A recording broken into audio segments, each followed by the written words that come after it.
está bien, no pasa nada. Intentaremos llevar. Está buena la aclaración de que Maya y Marianela es la misma persona. Me pasó justamente la última vez que estuve en el hospital esta semana, que había que dar una mala noticia y mi compañera me dice, vamos juntas a dar la mala noticia. Sí, vamos juntas, le digo. Entonces empiezo a hablar y digo, bueno, el panorama no es bueno, y empiezo a hablar. Pero antes me presenté, yo soy Marianela, ella la doctora Josefina, venimos a hablar con vos, porque, bueno, para que también vayas diciéndole a la familia. Bueno, sí, nosotros confiamos en Dios. De hecho, yo conozco una Maya re parecida a vos. Dice que va a una iglesia, porque habíamos soy la misma, y mi compañera me mira como diciendo, tenés dos nombres, dos identidades. No, le digo, pasa que en el ambiente de la iglesia me dicen Maya, pero después fuera del ambiente de la iglesia no soy Maya, soy Marianela. Y nadie, a lo sumo Marian, pero los derivados, pero Maya soy exclusivamente para la iglesia y ya casi para la familia tampoco, porque mi hermana le puso a mi sobrina Maya, entonces ya hay dos Maya y empieza a ser confuso. Así que bueno, el que me dice Maya me conoce de la iglesia, pero soy la misma. Pobre, bueno, quedó confuso ahí. Bueno, esta mañana nos trae, no para hablar de mi nombre, lejos de ese sea el tema, sino que nos trae y nos convoca la palabra de Dios, ¿no? Y de ella vamos a estar hablando todo el día. De hecho, vamos a dedicar este día a compartir la comunión entre nosotras, que eso es hermoso, pero también la comunión con la palabra de Dios. Y el tema, ahí hablando, era un poco esto del alma, del espíritu y del cuerpo, y pusimos como nombre guardadas en Cristo. Qué linda, cuando a ellos se le ocurrió esa palabra guardadas, a mí me gustó, porque digo, cuando uno se siente guardado, se siente protegido, se siente que está como defendido, se siente seguro, ¿no? Cuidado. Las mujeres siempre estamos cuidando a otros, ¿no? Pero qué lindo también es sentirnos así, guardadas, pero no guardadas en cualquier lugar, sino en Cristo, en la persona de Cristo. Que eso es como una verdad muy profunda en la Biblia, pero la vamos a ir hoy tratando de desgranar también para ir aprendiendo un poco y ver dónde estamos guardadas. Y el texto donde encierra estos tres conceptos de alma, cuerpo y espíritu, que estaba en la invitación, está en Tesalonicenses 5:23. Se los leo. Dice así, y el mismo Dios de paz os santifique por completo. Se escucha muy fuerte, me alejo. Y todo vuestro ser, espíritu, alma y cuerpo, sea guardado irreprensible para la venida de nuestro Señor Jesucristo. Y acá distingue, dice que todo nuestro ser, y después distingue alma, espíritu y cuerpo, sea guardado. Pero en realidad está hablando del ser en su totalidad, haciendo énfasis de que este ser tiene estos tres aspectos, ¿no? Alma, espíritu y cuerpo, pero es todo el ser guardado, irreprensible hasta la venida de Cristo. Y si bien este no va a ser nuestro texto de anclaje, vamos a hablar en esta primera parte del cuerpo, este cuerpo que el Señor nos ha dado. Así que el Señor nos ayude para poder estar pensando en esto, en esta primera instancia. Bueno, sin lugar a dudas, todas trajimos el cuerpo, ¿no? Nadie se lo dejó en la casa, sino que tenemos un cuerpo y ese cuerpo nos ayuda a relacionarnos con el otro, nos ayuda a tocarnos. Tiene que ver también con la postura. Cuando los maridos nosotros le hablamos y no te miran, ¿qué decís? Escúchame. ¿Por qué? Porque nosotros decimos escúchame a tener la postura de escucharme, no solamente con el oído, sino mirarme, o sea, estar en esa postura. Porque el cuerpo dice mucho y todos tenemos un cuerpo y Dios decidió crearnos con esto, con un cuerpo. Y la creación de Dios, es hermoso meditar en la creación de Dios. ¿Saben qué? Vamos a ir buscando, si tenés Biblia, abrí en Génesis capítulo 1, porque en primera instancia nos vamos a posicionar ahí. Y si bien no vamos a leer todos los versículos, está bueno, digamos, que tengamos ahí abierta la Biblia. Me acuerdo una vuelta que hicimos el programa de la escuela dominical y empezábamos hablando de la creación y un maestro me dijo, pero vamos a ver la creación de Dios, como diciendo, es una obviedad pensar que Dios creó todo. No, hoy en día no es una obviedad, porque de hecho el mundo, algunos niegan la existencia de Dios y piensan que el mundo se hizo de otra forma. Y la Biblia nos dice, y hay algunos detalles en la creación que son hermosos, o saberlos o recordarlos. Y ahí lo vemos a Dios. En el principio, dice Génesis 1:1, creó Dios los cielos y la tierra. Dios es el Dios creador, el Dios potente, omnipotente, el Dios Elohim, que también es un Dios en plural, es un Dios en 3 personas, y ahí creando con el poder de su palabra. Y ese poder de su palabra creador es el mismo poder que hoy en día también sustenta la creación, porque no es que todo está al aire, no, el Señor sigue sustentando la creación con el poder de su palabra. Y es ahí donde el Señor crea, y crea toda la creación y después crea al hombre. ¿Y al hombre con qué lo hace? Con un cuerpo. Y si nosotros ponemos la mirada en algunos detalles, vemos que el Señor creó al hombre y a la mujer a su imagen. Dice 1:27, y creó Dios al hombre a su imagen, a imagen de Dios lo creó, varón y hembra los creó. ¿Saben que a diferencia de toda la creación del hombre tenemos la imagen de Dios? Esto no nos hace igual a Dios en absoluto, no somos como Dios, sino que Dios puso su impronta en nosotros.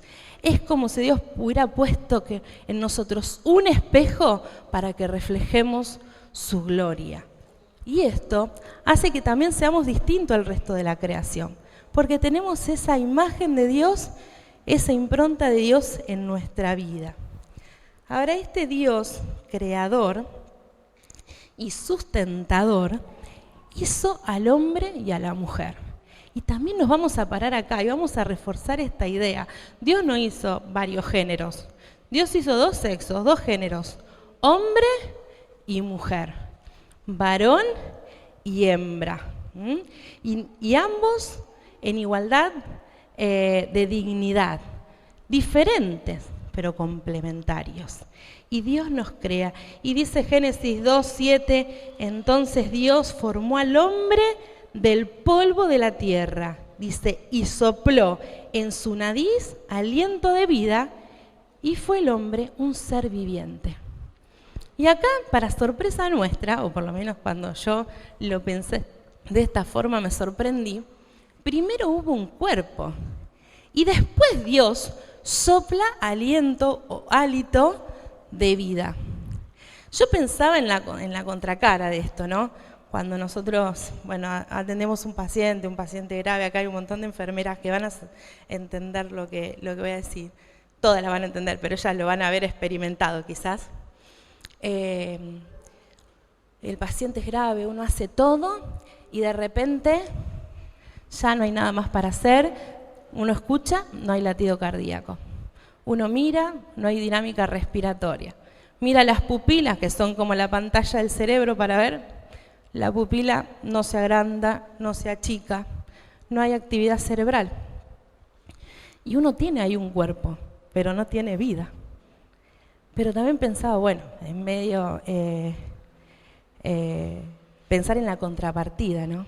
De una mujer embarazada que tiene algo tan pequeñito, pero que está latiendo, que está vital. Células que se están reproduciendo exponencialmente y se están diferenciando, creciendo, desarrollando para que después tenga la capacidad de tener vida extrauterina, por fuera de la panza de la mamá.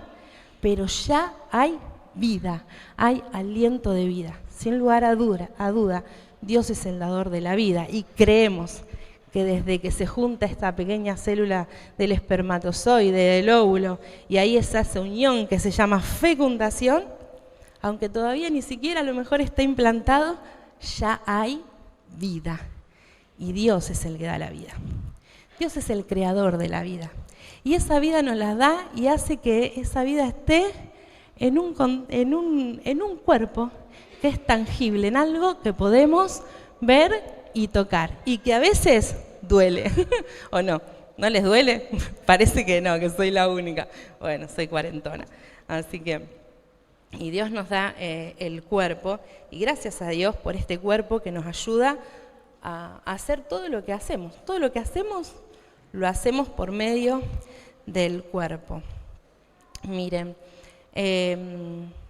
Dios decide darnos un cuerpo, pero con ese cuerpo también les da a Adán y Eva, al primer hombre y al primer la mujer, dos tareas. Una es de reproducirse y otra es de gobernar, sojuzgar la tierra. Así que con ese cuerpo también vienen necesidades. Y no estamos hablando de una Adán y Eva en perfecta comunión con Dios, antes de que el pecado entrara en el mundo. Y esa necesidad, una fue el hambre, porque tenía los frutos del huerto que podían comer, y también es la necesidad del compañerismo.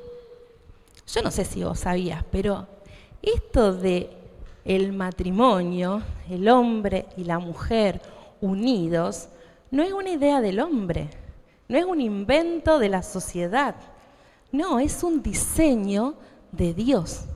Dios diseñó el matrimonio, y Dios diseñó el matrimonio, como Él lo diseñó, Él puso su diseño y lo desarrolló. Y el matrimonio que Dios diseña es de un hombre que se une a una mujer. Como dijimos antes, dos cuerpos diferentes y dos personas diferentes, pero complementarias, pero en igualdad de dignidad. Y este matrimonio que Dios crea, Dios lo crea con el propósito de que sean uno, de que tengan intimidad. Primero, no solamente les da esto de unirse, sino también de reproducirse, de llenar la tierra. Así que no solamente vemos de que Dios es el creador del matrimonio, sino que Dios también es el creador ¿de qué? De la sexualidad. Él es el que la diseñó. A veces uno piensa en la sexualidad y en el sexo como algo, digamos, pecaminoso. No, lo que Dios diseñó, nada que ver. Es un diseño perfecto. Y también creó la sexualidad para ser disfrutada así en el contexto del matrimonio. En el diseño de Dios, el matrimonio es un varón y una mujer. Y está bueno que lo pensemos de vuelta, porque este es el diseño que Dios dice. No lo que el mundo dice, sino que lo que Dios dice.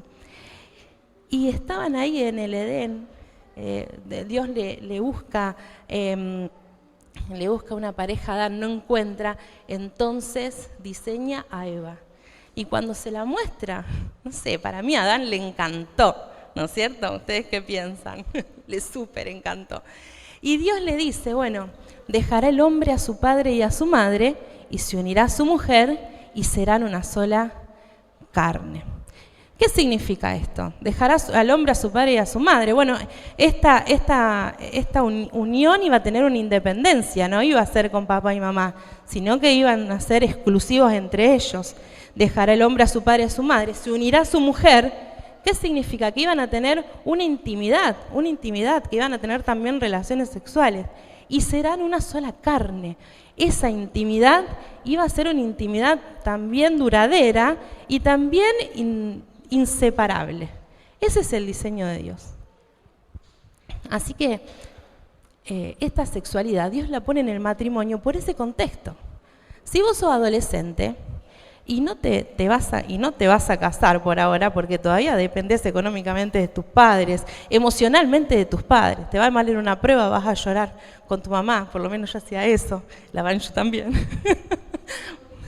o llorábamos juntas. Bueno, si uno tiene esa dependencia, no está preparado para el matrimonio. Si no estamos preparados para el matrimonio, también podemos pensar que es una etapa como para conocer amigos en el Señor, para obviamente ir a los campamentos y disfrutar de eso, e ir preparándose para el día, en el momento que llegue ese compañero idóneo, y disfrutar de esto que es el diseño de Dios. Miren, cuando uno disfruta, cuando uno experimenta las cosas en el diseño que Dios lo hizo, lo experimenta de una manera espectacular, en toda su plenitud. Aunque si a lo mejor hemos cerrado y hemos caído y a lo mejor no tenemos la posibilidad de decir, bueno, no puedo volver atrás. Bueno, en Cristo siempre hay perdón, siempre hay restauración. Y el Señor perdona y restaura y nos ayuda a ponernos bajo su diseño. Miren, hablar de varón y hembra, de esta postura bíblica de cómo Dios crea al hombre y cómo nos da un cuerpo y ese cuerpo tiene un sexo, una sexualidad, un género, va en contra de lo que dice este mundo. Ustedes saben, si yo les digo, si escucharon hablar alguna vez de ideología de género, creo que todas escuchamos de eso, ¿no? En realidad no les gusta mucho que uno diga ideología de género, porque ideología de género tiene que ver con una idea, de ahí viene la palabra ideología. Les gusta más esto de la perspectiva de género, porque le da como más trascendente, pero no deja de ser una idea. Y ese es un ataque de Satanás. ¿En contra de qué? En contra del hombre, en contra de aquel que refleja la gloria de Dios. Y también un ataque en contra del matrimonio. Y el matrimonio también es una representación de lo que es Cristo con la iglesia. O sea, por eso es atacar a pleno el diseño de Dios. Eso no es el diseño de Dios. El diseño de Dios es el expuesto acá en su palabra. El Señor nos da un cuerpo, y les dio un cuerpo a Adán y Eva se paseaban por el Edén y tenían comunión ¿con quién? Con Dios. Pero viene un momento donde Adán y Eva pecan. Sabemos que la serpiente la tienta a Eva, Eva agarra el fruto, le convida a Adán, y entonces ambos pecan. Y ahí que entró, ahí ellos se vieron y ahí se dieron cuenta que estaban desnudos, se avergonzaron y se escondieron. ¿Cómo cambió eso que vivían y esa libertad que tenían después del pecado? Trajo vergüenza a sus vidas. Y bueno, y con la vergüenza y con el pecado también empezaron a haber prácticas sexuales aberrantes. Miren, uno piensa que las prácticas sexuales aberrantes son de este tiempo.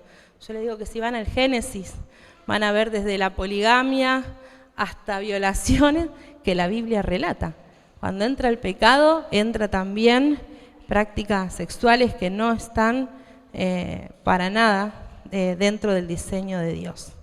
Ahora, en este panorama sombrío, donde el hombre peca, pierde esa comunión con Dios a causa del pecado, el Señor Dios promete un Salvador.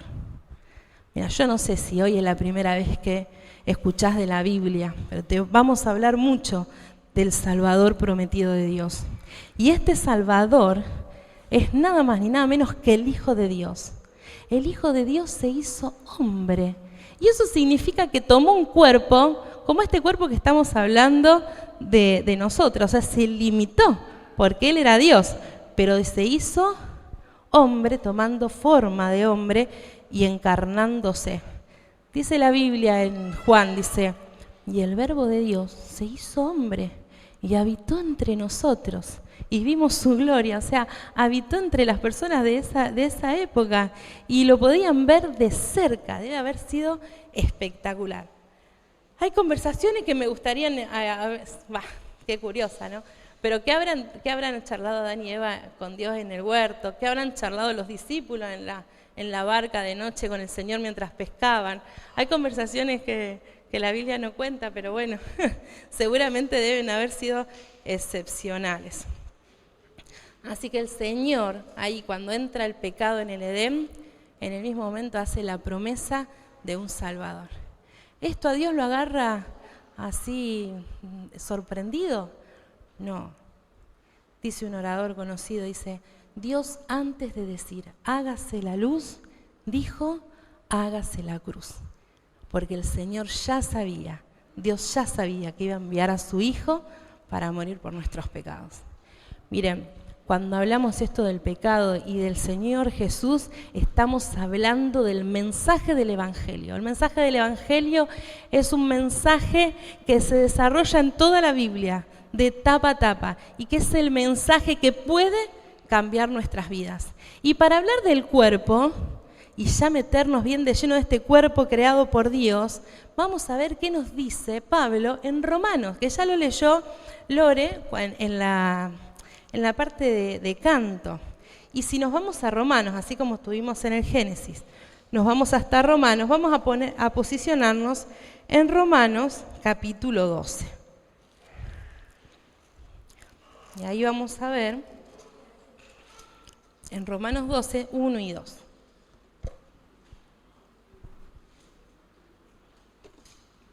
Y vamos a ver qué dice Pablo. Pablo fue el escritor.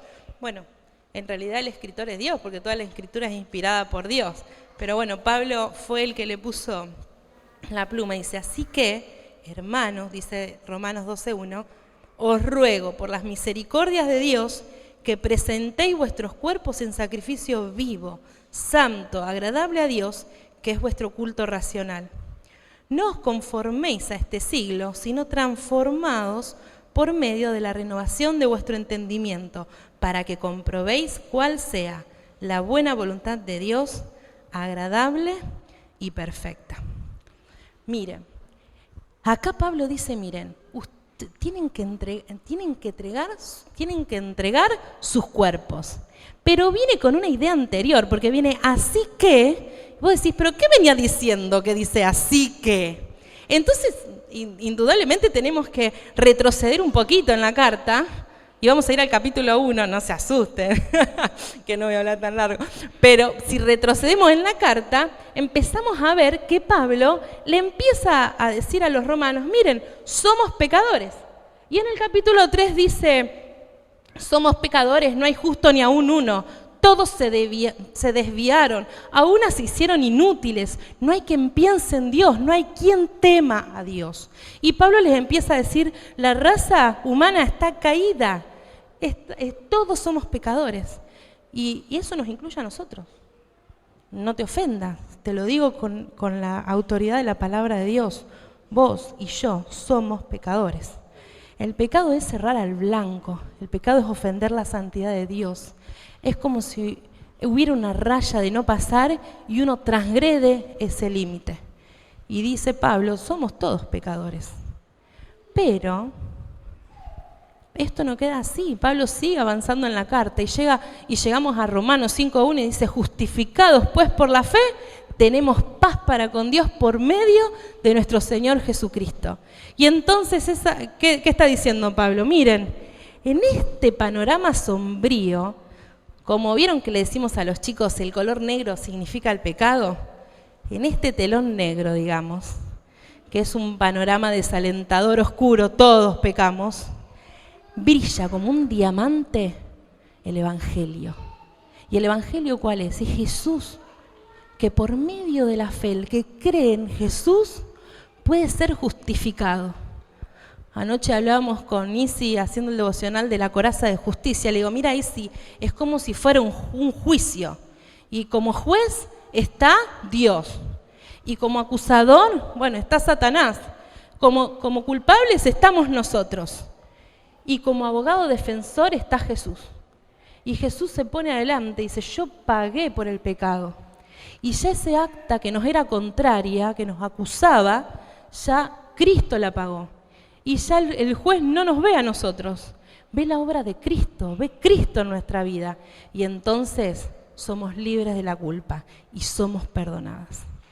Capaz que es la primera vez que escuchás esto, pero si nunca te arrepentiste de tus pecados y le pediste perdón a Dios por tus pecados, y nunca pusiste tu fe en la cruz de Cristo, donde el Señor Jesús murió, se levantó entre cielo y tierra, ahí murió, dio su vida y no se quedó muerto, sino que resucitó y puede salvarte. Si nunca lo hiciste, todavía no sos hijo de Dios. Si ya lo hiciste, no hay separación, sos hija de Dios, estás de nuevo en comunión con Él. Ya les digo, sobre este telón negro, como le enseñamos a los chicos, resplandece este diamante que es el Evangelio. Y el Evangelio tiene un montón de aristas, porque podemos hablar, somos justificados, pero también somos santificados. Y esta santificación es posicional, porque Dios nos puso en un lugar de santos, pero también es progresiva, porque vamos, digamos, día a día, tratando de parecernos, con la ayuda del Espíritu Santo, más a Cristo. Y todas estas aristas hacen que podamos pensar en las misericordias de Dios. Y entonces volvemos a este texto que estábamos viendo en Romanos 12. Llegamos ahí a Romanos 12, cuando Pablo dice, miren, así que ¿qué? Así con todo lo que vimos, por las misericordias de Dios, presenten sus cuerpos en sacrificio vivo. ¿Saben qué? Lo que Pablo nos está diciendo, vivimos de forma trascendental la verdad del Evangelio. Hemos sido transformados. Ahora hay que presentar este cuerpo en sacrificio. Y eso habla de una consagración total del cuerpo. Cuando pienso en la palabra consagración, me acuerdo de una experiencia, que no le conté a Banju que la iba a contar, pero ustedes no saben, ¿vieron que ella es chiquitita, que nada que ver a mí? Somos primas hermanas. Es más, somos también muy amigas. Más hermanas que primas. Hemos vivido cosas trascendentales juntas. Yo soy prima de ella a través de la familia de nuestros padres, o sea, por el lado paterno. Toda la familia del lado materno de ella viene de Buenos Aires. El tío Darío se trajo a la mamá de Buenos Aires y ahí quedaba la familia. Entonces muchas veces ellos viajaban a Buenos Aires y me llevaban a mí. Entonces íbamos juntas. Una vuelta, yo tenía 12 años, me acuerdo bien por otra cuestión. Yo soy más grande, obviamente, que Banju, eso no les va a sorprender. Lo que les va a sorprender es que tenga solamente 3 años menos que yo, porque se ve mucho más joven. Esa vuelta había unas conferencias en una iglesia grande, la iglesia Transparente. Así que nos llevaron los 3 días de conferencia, no sé si te acordás, nos llevaron los 3 días de conferencia a escuchar los mensajes. Hablaba uno que se llamaba Mario Mulki, hijo, que era famoso, y hablaba otro que se llamaba Rubén Vera, los dos se llaman porque siguen viviendo. Rubén Vera, que también es un muy buen orador, conocidos. Así que escuchamos todos los mensajes, mensaje tras mensaje, escuchamos, pasaron otras cosas también graciosas, pero bueno, a la vuelta, la tía Eli, la mamá de Banju, pregunta, bueno, ¿qué tal los mensajes? Hermoso, le dijimos las dos, espectacular. ¿Y de qué hablaron? De la consagración. Ah, ¿sí? ¿Y qué es la consagración? Ah, no sabemos. No habíamos entendido, digamos, el concepto, todos los mensajes. Yo me acuerdo, la palabra consagración se dijo 700.000 veces, pero no habíamos entendido, éramos pequeñas, ¿no? ¿Qué era la consagración? Bueno, hoy espero que no te vayas así, porque la consagración es una entrega total, voluntaria, puesta a los pies de Dios. Y eso es lo que pide, lo que ruega Pablo a través de este pasaje, ¿no? Así que, hermanos, os ruego por las misericordias de Dios, por cada arista de este mensaje, de este evangelio que tanto nos ha beneficiado, que entreguéis vuestros cuerpos en sacrificio vivo. Miren, lo que se entrega es el cuerpo, porque el cuerpo es lo que se ve, pero esa entrega en realidad no es solo del cuerpo, es de todo el ser. Por eso medio como que estamos dividiendo lo indivisible, pero bueno, a modo de estudio podemos permitirnos hacer, pero este cuerpo que nos va a hacer que hagamos lo que vamos a hacer, es importante entregarlo sobre el altar. Miren, esta consagración de la vida es la respuesta a, como decíamos antes, al Evangelio, haber experimentado esta transformación. El hombre natural, el creyente carnal, no puede tener esta respuesta, porque esta respuesta viene después de que experimentaste la salvación de Dios. No podés consagrar tu vida a Dios si no pasaste por la cruz de Cristo, si no pediste perdón a Dios por tus pecados. Ahora, si lo hiciste y sos una hija de Dios, la respuesta es entregar de forma total tu vida.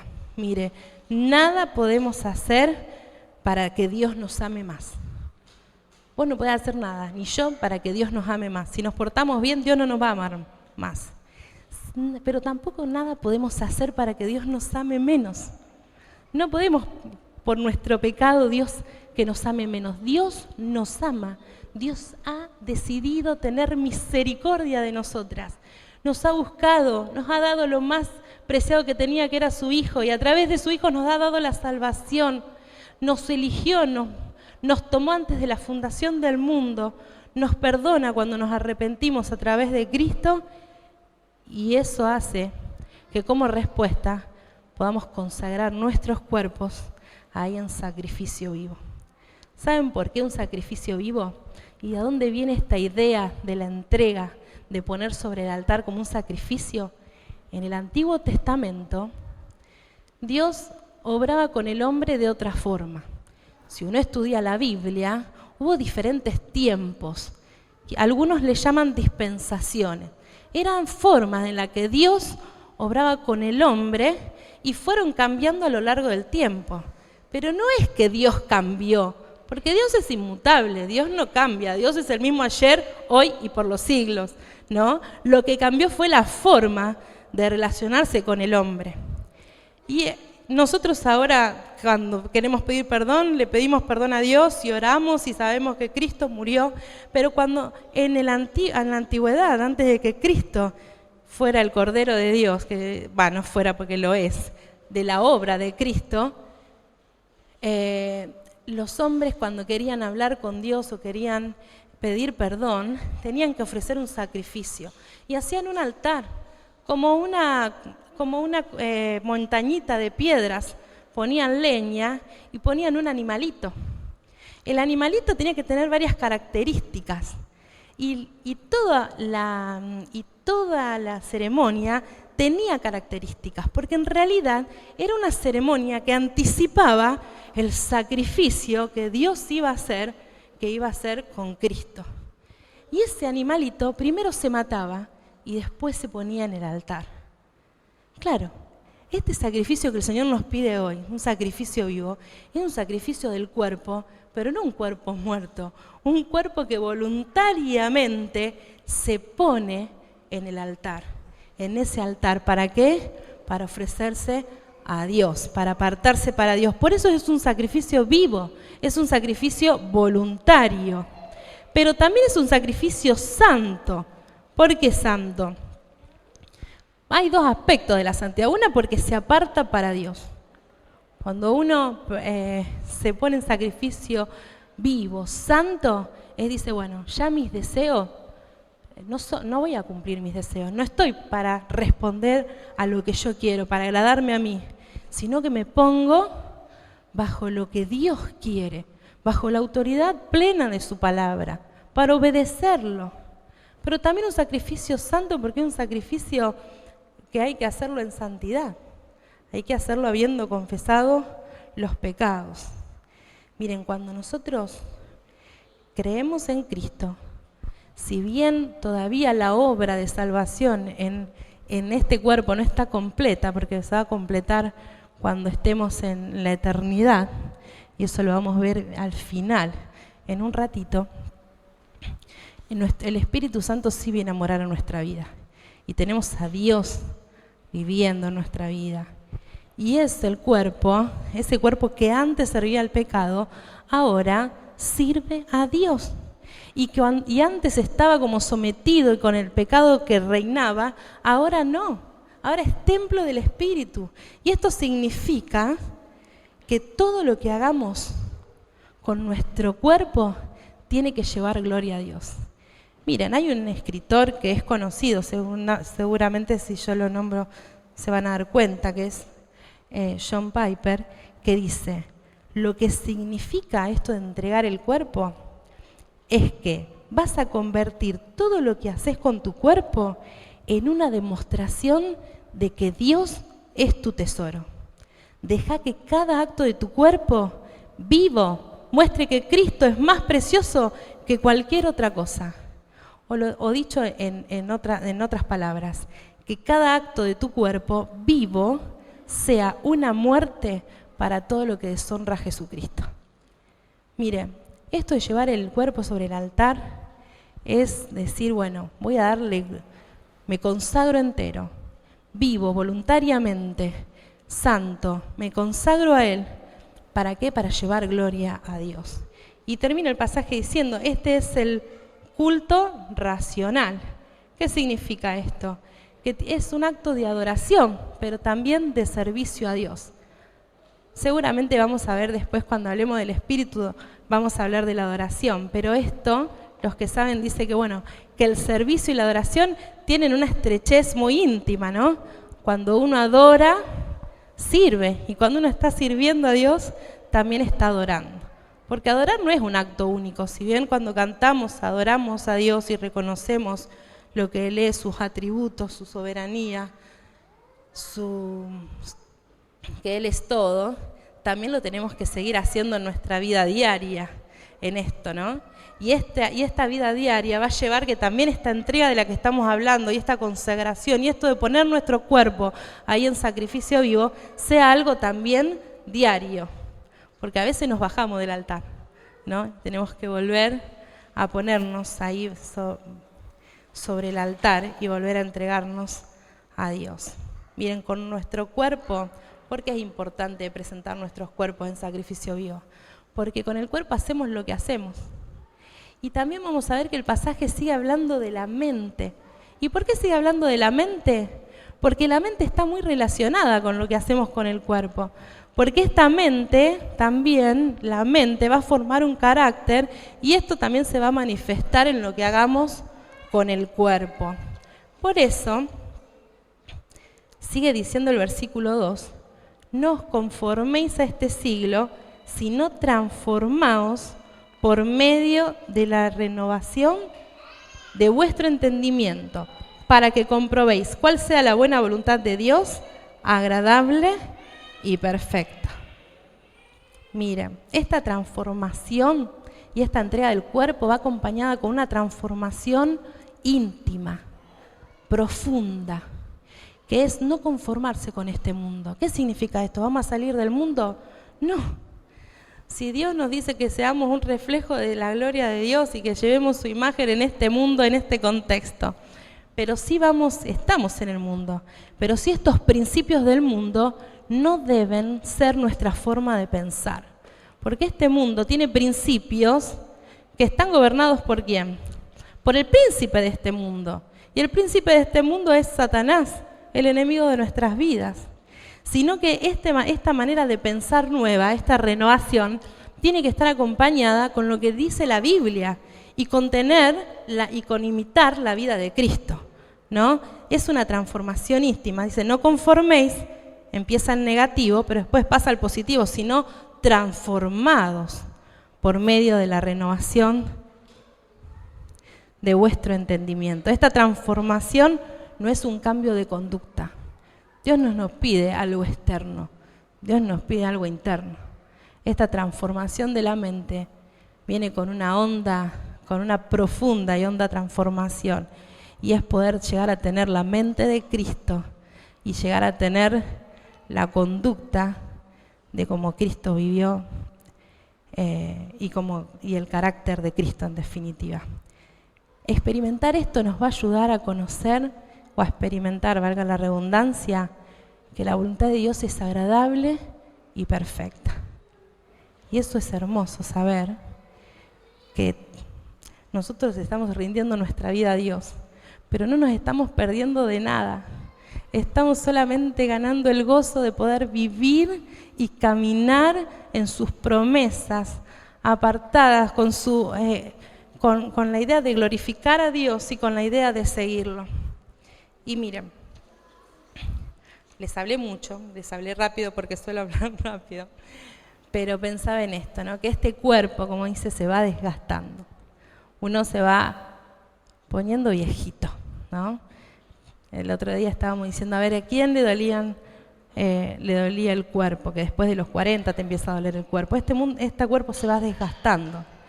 A veces hasta se enferma, aunque sos joven. A veces está cansado por las cosas que le tocaron vivir, porque viviste cosas feas, porque viviste cosas duras, o porque has tenido que trabajar mucho también. Pero el interior se va renovando en una constante renovación interna. Y eso es gracias a la obra del Espíritu Santo y también a la obra de la palabra de Dios en nuestra vida. Un día este cuerpo que a lo mejor está viejito, que a lo mejor está dolorido, o a lo mejor no. Un día este cuerpo va a terminar, va a completar esta redención cuando esté glorificado. Todo aquel que creyó en Cristo y que es un hijo de Dios y que está en Cristo, metido en Cristo, un día resucitaremos con Él. El Señor Jesús, si bien está glorificado, sigue teniendo un cuerpo. Y ese cuerpo y esa resurrección del Señor Jesús nos asegura a nosotras que también nuestro cuerpo un día va a resucitar. Pero ya no como lo vemos ahora, sino que va a estar glorificado de una manera completa. Mirá, este es el desafío de nuestro cuerpo, ponerlo en el altar de Dios, en una entrega constante, un sacrificio voluntario, vivo, santo, apartado para Dios. Esto es en respuesta de tantas misericordias que el Señor nos da.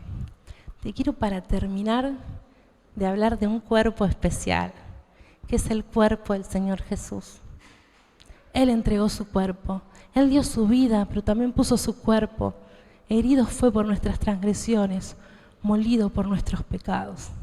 Por su llaga fuimos sanados. No te podés ir de esta mañana sin pensar y sin saber que Cristo entregó su cuerpo por amor a vos.